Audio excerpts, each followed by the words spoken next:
Okay, this one looks like it's a lot more difficult than other problems. I mean, there's x squareds in it, there's y squareds in it, and there's an xy in it.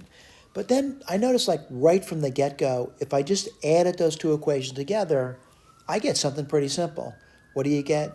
You get 3x squared. The xy disappears, the y squared disappears, and then you get 27.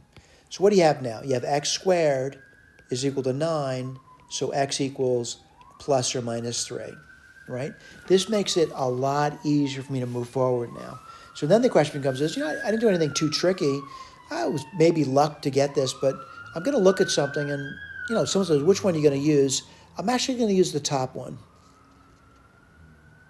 But you can use any one you like. All right, and I'm going to try 3 first. All right, so I'm going to try x equals 3 first. And if you try x equals 3, what do you get? Well, I'll write it down. You're going to get, let's see, 18 minus 3y minus 3y squared is equal to 0. All right, now that's a quadratic, and I got to do that now. So I'm going to write a little bit differently. I'm going to write it as 0 equals 3y squared plus 3y minus 18. I'm going to divide through by 3. You get 0 equals y squared plus y minus 6. I'm going to factor that guy. And what do you get? y, 3, 2, plus minus. So y could be 2, or the y could be minus 3. So let me write this down. If x is 3, y could be 2.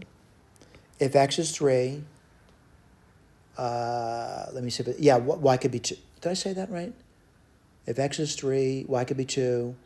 If x is 3, y could be minus 3. All right, I got 2 points now. All right, now the question is, I just did x equals 3. Now I got to do another one. I got to do x equals minus 3. And let's see what you get over there. I'm using the top equation still because it's easier for me to do that. You're still going to get 18.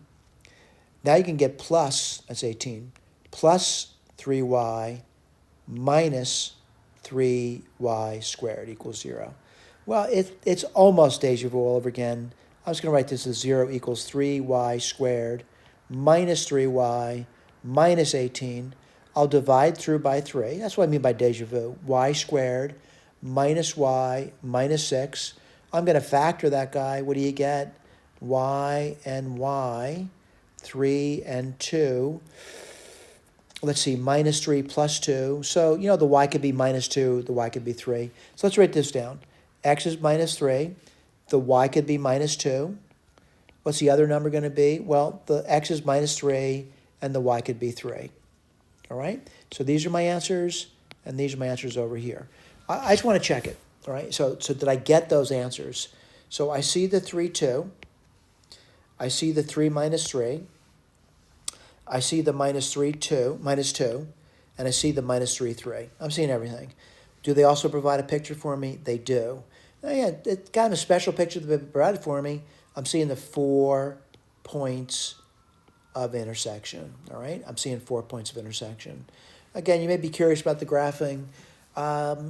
It seems like this textbook really spent very little time on graphing or plotting points, but that's something your teachers in your other algebra courses are spending more time on. And this really is the domain of algebra, graphing these things, all right? Now, granted, sometimes it may be pushed into pre-calculus, but it's still a domain of algebra that you're able to graph certain functions and certain relationships pretty quickly, all right? Thank you.